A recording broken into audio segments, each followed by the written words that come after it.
Vamos lá, queridos, mais uma aula da sua escola bíblica diária, 6,6 minutos. Vamos lá, queridos, para a terceira parte desse estudo sobre a vida do apóstolo Paulo, na nossa quinta aula sobre o livro de Atos. E olha que não acabou, viu? Bom, esse versículo muito precioso de 2 Timóteo 2,2, só relembrando, Timóteo, discípulo de Paulo, filho espiritual. Você me ouviu ensinar estas verdades confirmadas por muitas testemunhas. Quem ouviu? Timóteo ouviu de Paulo. Timóteo, ele ouve de Paulo. Agora ensine-as. Então, o que essas verdades? Ele vai pegar essas verdades e vai ensinar. A quem? Pessoas de confiança. E o que essas pessoas de confiança vão fazer? Transmitir a outros. Queridos, nós vamos ver que essa última fase da vida do apóstolo Paulo, ele é o quem? Ele é o apóstolo dos apóstolos. Ele é um apóstolo de apóstolos. Um apóstolo de pastores, de plantadores de igreja. Ele vai ajudar o que? A cuidar daquelas comunidades que ele plantou durante as viagens missionárias dele. Então, essa é a quarta fase, apóstolo de apóstolos. Paulo inicia sua terceira viagem missionária. Ele viaja de Antioquia para a Ásia Menor, nas regiões da Galácia e Frígia, para fortalecer os cristãos ali. Ele finalmente chega a Éfeso e permanece na cidade por um pouco mais de 3 anos. Então ele chega e começa o quê? Ele permanece na cidade um bom tempo, um pouco mais de 3 anos. Para quê? Para consolidar a igreja ali. Porque Éfeso é daquelas cidades estratégicas.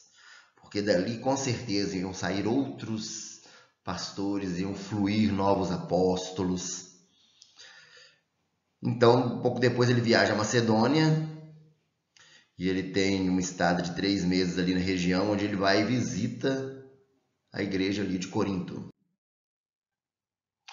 A gente vê aqui o seguinte, queridos, nessas viagens ele vai escrevendo as outras cartas. Ele escreve a primeira e a segunda carta aos Coríntios. Ele escreve a carta que vira o livro de Romanos. E de Mileto, a pedido dos anciãos da igreja de Éfeso, ele volta a Éfeso para o quê? Visitá-los. E quando ele chega ali, ele adverte quanto às apostasias chegando na igreja. É importante a gente estar atento que essa época, uma época que o cristianismo estava crescendo, havia muitos falsos mestres, e por causa dessas falsas palavras, muitos estavam se afastando da fé. A apostasia fala disso, fala de afastamento da fé. Sabe, queridos? Então é muito importante a gente entender, é necessário que pais espirituais na igreja, homens, mulheres de Deus, que estão cuidando dos mais novos, de forma tal que essas investidas do inimigo não façam efeito. Da mesma forma, Paulo vai para Jerusalém, ainda que advertido 2 vezes de não ir na cidade. Queridos, ele foi advertido de forma profética para não ir, mas ele sente que era da vontade de Deus a ida dele lá. Por que ele sente que é da vontade de Deus? Ele tem uma... O que eu quero explicar aqui, na verdade? Porque ele foi advertido de forma profética. Os profetas que advertiram ele erraram? Não, não erraram.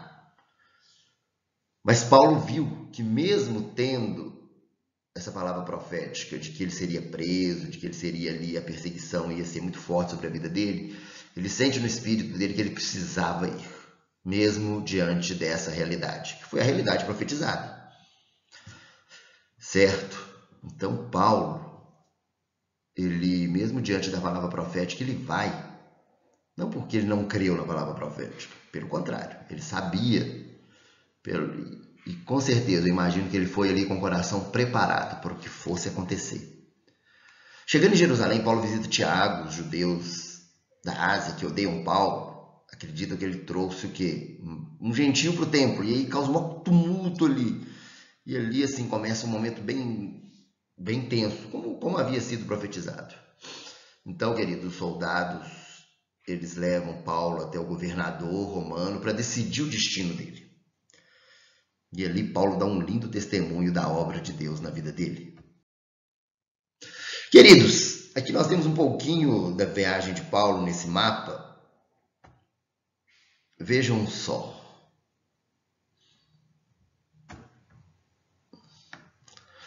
Paulo sai de Antioquia, vai para Tarso, Derbe, Listra, Icônio, vai passando por diversas cidades.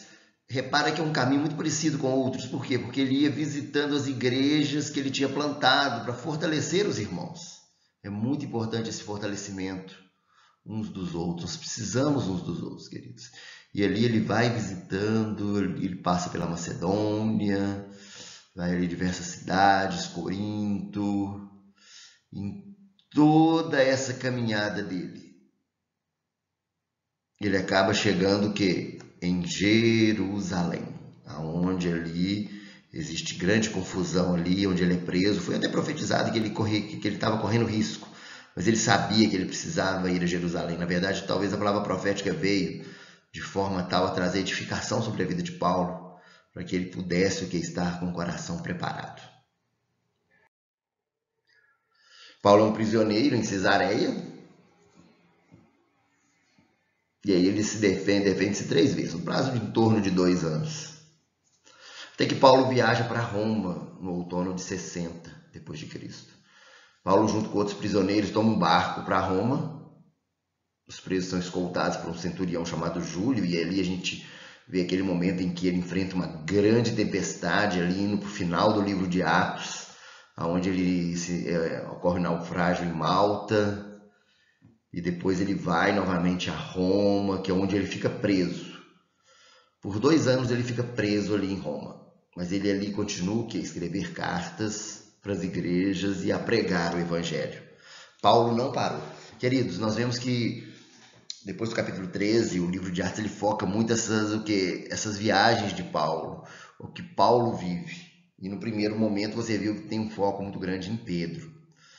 Mas um ponto importante para a gente entender a caminhada da igreja, o que Lucas quis mostrar foi o quê? Foi toda a ação do Espírito Santo na vida da igreja, na dinâmica da igreja.